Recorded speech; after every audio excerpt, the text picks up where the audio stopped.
आज ये press conference बहुत दुख के साथ, बहुत पीड़ा के साथ करनी पड़ रही है कि एक हरियाणा की ऐसी बेटी जो पीड़िता है, उसके पीछे हरियाणा प्रदेश की पूरी सरकार पड़ गई है। एक तरफ पूरी सरकार की ताकत है और एक तरफ पीड़िता को अपनी लड़ाई लड़ने के लिए अकेला छोड़ दिया गया है। बहुत दुख होता है ये जान करके। मेरी कल बात हुई जो पीड़िता महिला जूनियर कोच हैं उनसे, और अभी मेरी उनके परिवार से, उनके पिताजी से बात हुई।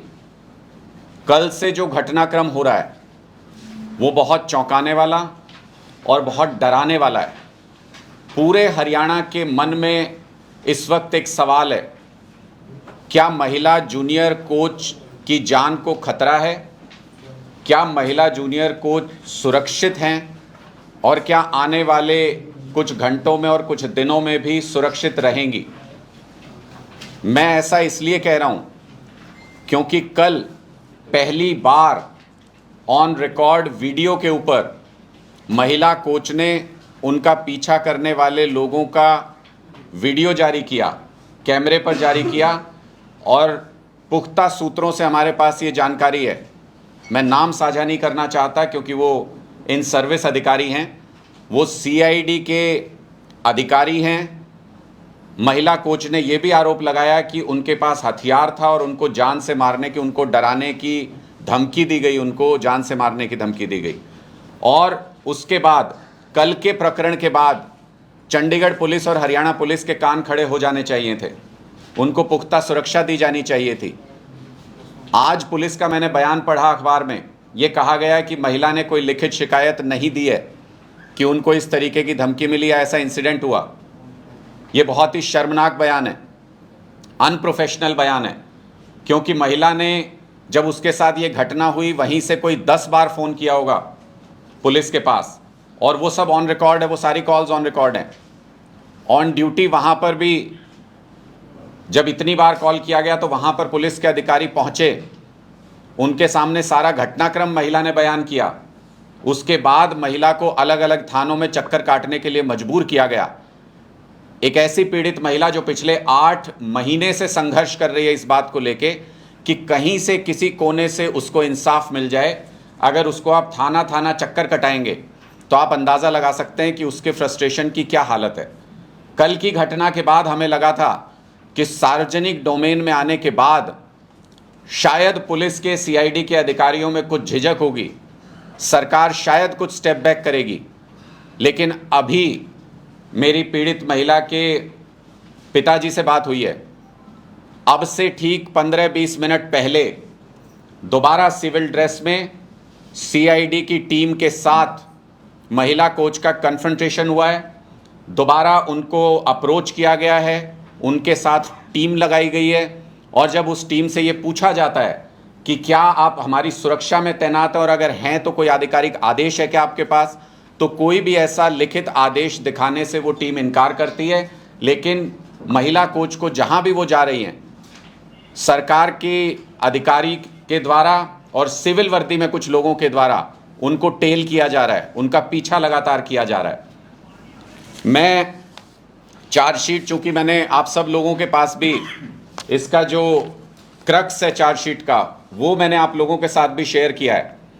और अगर केयरफुली इस चार्जशीट को पढ़ेंगे जो चंडीगढ़ पुलिस ने फाइल की है, तो 3 बातें तथ्य के आधार पर बिल्कुल स्पष्ट हो जाती हैं। मैं वो तीनों बातें आपके सामने रखना चाहता हूं ताकि पूरे हरियाणा के लोग खुद अंदाज़ा लगा सकें कि आखिर ये पूरा प्रकरण क्या है और ये पूरा मामला जा किस दिशा में रहा है।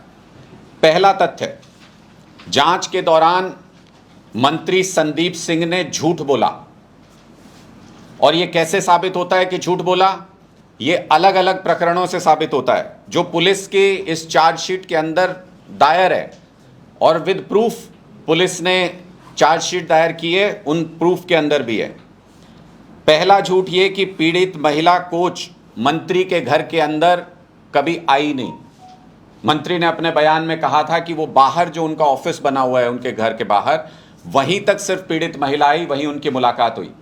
लेकिन जब पुलिस लेकर के गई घटनास्थल पर महिला कोच को, तो महिला कोच ने न सिर्फ उस घर के सारे कमरों के बारे में, कॉरिडोर के बारे में, बाथरूम के बारे में सारी जानकारी सही और सटीक दी, जिससे पुलिस इस कंक्लूजन पे पहुंची कि पीड़ित महिला घर के कोने कोने से वाकिफ थी, उन जगहों पर पहले गई हुई थी, जिसका उसने अपने बयान में जिक्र किया था। दूसरा झूठ, पोस्टिंग, ट्रेनिंग और ट्रांसफर को प्रभावित नहीं किया। मंत्री जी ने यह कहा अपने बयान में कि उन्होंने पोस्टिंग, ट्रेनिंग और ट्रांसफर को प्रभावित नहीं किया, लेकिन पुलिस को जांच के दौरान अलग अलग जगह पर अलग अलग सबूत मिले, जिनसे यह पूरी तरह से साबित होता है कि पोस्टिंग से लेकर के, ट्रेनिंग से लेकर ट्रांसफर तक हर बार पीड़ित महिला कोच के बारे में हुए निर्णय को मंत्री ने प्रभावित किया। इसका मतलब उन्होंने अपने बयान में फिर झूठ बोला। तीसरा झूठ, मंत्री की महिला कोच के प्रति कोई गलत नियत नहीं थी। यह भी मंत्री का बयान झूठ साबित हुआ, क्योंकि मंत्री ने पर्सनल चैट में पीड़ित महिला को अपॉइंटमेंट दिए हुए थे। जब उनसे पूछा गया कि बाकी किसी को भी ऐसे अपॉइंटमेंट देते हो क्या, तो एक केस भी मंत्री जी नहीं बता सके जिसको उनके ऑफिशियल नंबर या उनके पीए के थ्रू अपॉइंटमेंट ना मिला हो। सिर्फ स्पेशल केस में, इसी केस में महिला कोच को पर्सनल अपॉइंटमेंट दिए गए थे। एक बार नहीं, दो बार दिए गए थे। इससे पता चलता है कि मंत्री की नीयत पीड़ित महिला कोच के प्रति सही नहीं थी। दूसरा प्रकरण, मंत्री के एक दोस्त जो पीड़ित महिला से बात कर रहे थे, चैट कर रहे थे, मंत्री ने उनको बात करने से मना किया। यह भी बताता है कि मंत्री जी का एक्स्ट्रा इंटरेस्ट पीड़ित महिला कोच में था। तीसरी बात, जो उस वक्त स्पोर्ट्स डायरेक्टर थे, उन्होंने स्पष्ट तौर पे अपने बयान में कहा है कि उनको एक बार नहीं, दो बार नहीं, तीन बार पीड़ित महिला कोच के अटायर के बारे में, उनकी वेशभूषा के बारे में कंप्लेंट की मंत्री ने कि ये सही नहीं है। इतने बड़े ट्रेनिंग सेंटर में जहां इतने लोग ट्रेनिंग करने के लिए जाते हैं, स्पेसिफिक महिला कोच के बारे में इस तरीके का प्रकरण होना, इस तरीके की कंप्लेंट होना, पॉइंट आउट करना, वो भी स्पोर्ट्स डायरेक्टर को मंत्री के द्वारा, ये बताता है कि मंत्री जी का पर्सनल इंटरेस्ट इन्वॉल्व था। ये दूसरी बात जो मैंने कहा कि जांच के दौरान मंत्री ने झूठ बोला, ये इन सारी बातों से स्पष्ट हो जाता है कि मंत्री जी ने जांच के दौरान झूठ बोला। क्यों झूठ बोला? इससे पहली नजर में यह लगता है कि मंत्री जी के ऊपर जो आरोप लगे हैं वो प्रथम दृष्टया सत्य साबित होते हैं, सच लगते हैं। यह पहला प्रकरण। दूसरी चीज, सरकारी दस्तावेजों के साथ बड़े पैमाने पर छेड़छाड़ हुई, बार बार हुई। यह किस पॉइंट की तरफ इशारा करता है कि मंत्री ने अपने पद का दुरुपयोग किया। कहां कहां किया, मैं आपको बताता हूं प्रकरण सहित।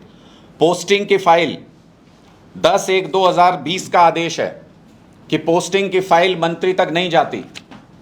स्पेसिफिक इसी केस में पोस्टिंग की फाइल मंत्री तक गई, किसी और केस में नहीं जाती। ना किसी और केस में जाने का रिकॉर्ड पाया गया। सिर्फ इस केस में मंत्री ने अपने पास फाइल को मंगाया, और उस फाइल के साथ जब यह पता किया गया भाई क्यों भेजी, मंत्री के पास किसने भेजी, तो पाया गया कि उसमें अवैध तरीके से स्पोर्ट्स डायरेक्टर को वो फाइल भेजी गई थी। उस पर फ्लूइड लगा के और नीचे कमेंट किया गया कि इसको मंत्री के पास भेजा जाए, और जो संबंधित अधिकारी हैं उन्होंने मना कर दिया कि ना ये फ्लूइड हमने लगाया, ना ये फॉरवर्डिंग मंत्री के पास हमने की। इसका मतलब सरकारी फाइल के अंदर अवैध तरीके से छेड़छाड़ करके उस महिला कोच को मंत्री के पास धकेला गया, मंत्री के पास लाया गया, मंत्री के पास आने के लिए मजबूर किया गया। और ये कौन कर सकता है?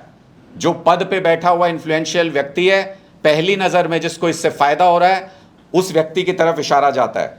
दूसरी बात, जनवरी में यह कहा गया 22 में कि नेशनल सर्टिफिकेट नहीं है, इसलिए पोस्टिंग नहीं हो सकती आपकी, अपॉइंटमेंट नहीं हो सकती आपकी।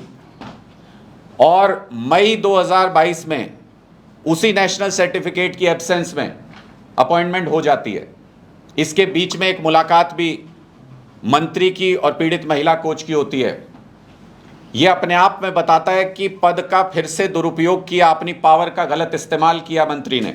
तीसरी चीज, विदेश में ट्रेनिंग की फाइल भी नियम के आधार पर मंत्री तक नहीं जाती है, लेकिन मंत्री ने वो ट्रेनिंग की फाइल भी अपने पास मंगाई और दबाव बनाया नाजायज तौर पे कि अगर ट्रेनिंग पे जाना चाहते हो, खिलाड़ी के लिए वही सबसे बड़ी चीज़ होती है कि उसको अच्छी ट्रेनिंग मिल सके। उन पर दबाव बनाया गया कि अगर ट्रेनिंग पे जाना चाहते हो तो कॉम्प्रोमाइज़ करना पड़ेगा। ये दूसरी बात से ये सिद्ध होता है कि मंत्री ने अपने पद पर रहते हुए अपने पद का, अपनी पावर का दुरुपयोग किया। अब मैं तीसरे पॉइंट पर आता हूं। जांच को प्रभावित करने की कोशिश की गई, सरकार बचा रही है मंत्री को। कैसे पता चलता है? पहला, लाई डिटेक्शन टेस्ट कराने से मंत्री ने मना कर दिया।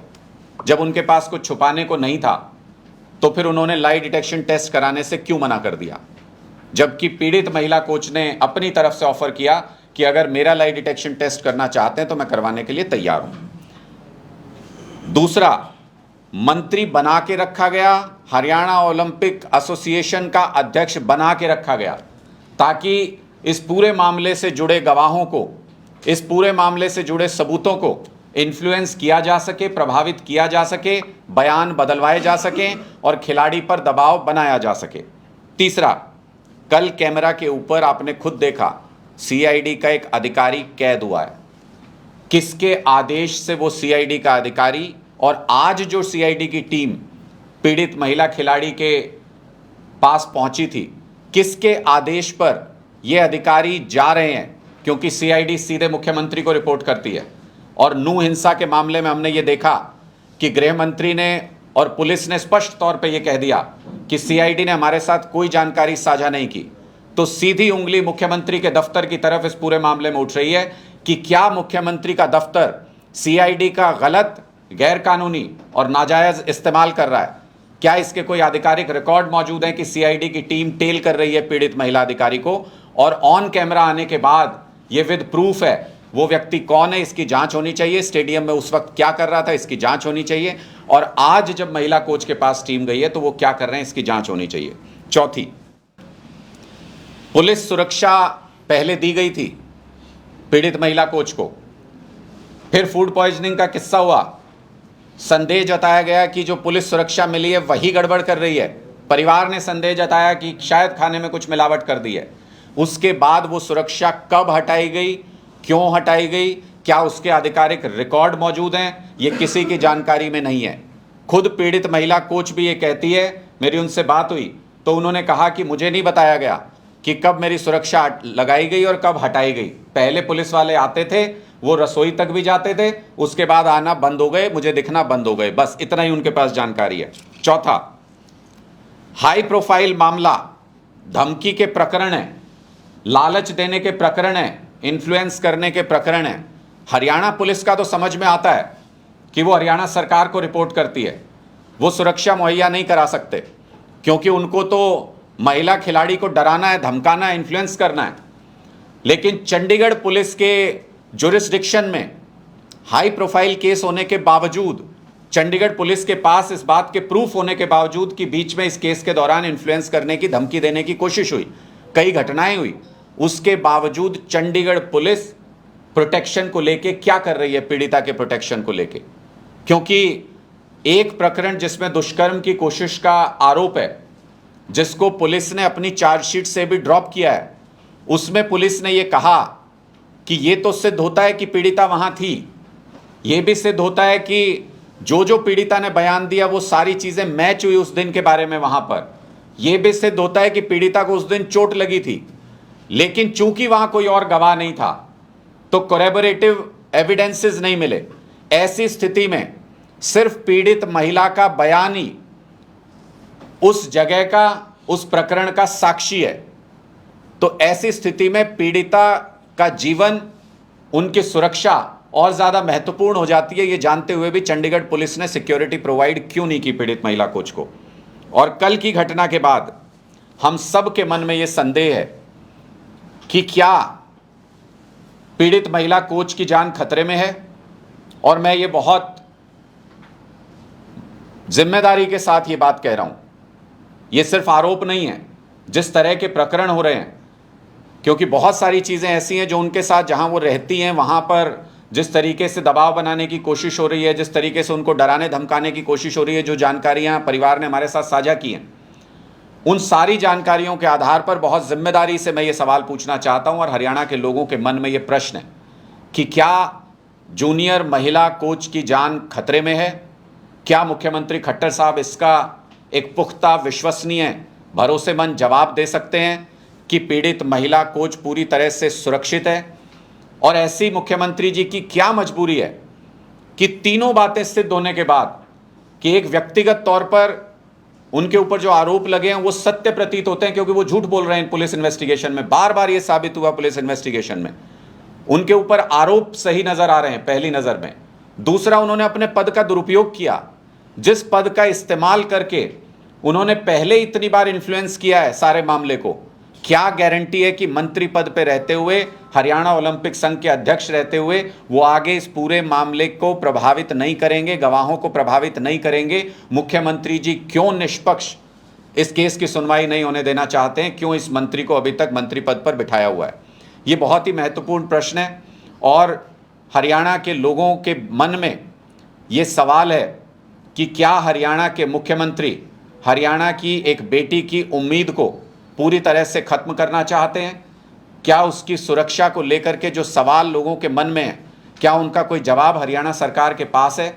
और क्या मुख्यमंत्री जी इतना कुछ होने के बाद क्या आरोपी मंत्री को अपने मंत्री पद से अभी भी हटाएंगे, या इसमें पूरे प्रकरण में, पूरे मामले में मुख्यमंत्री मनोहर लाल खट्टर जी की समक्ष रूप से, सक्षम रूप से पूरी शह मंत्री संदीप सिंह को है? ये स्पष्ट करना होगा हरियाणा सरकार।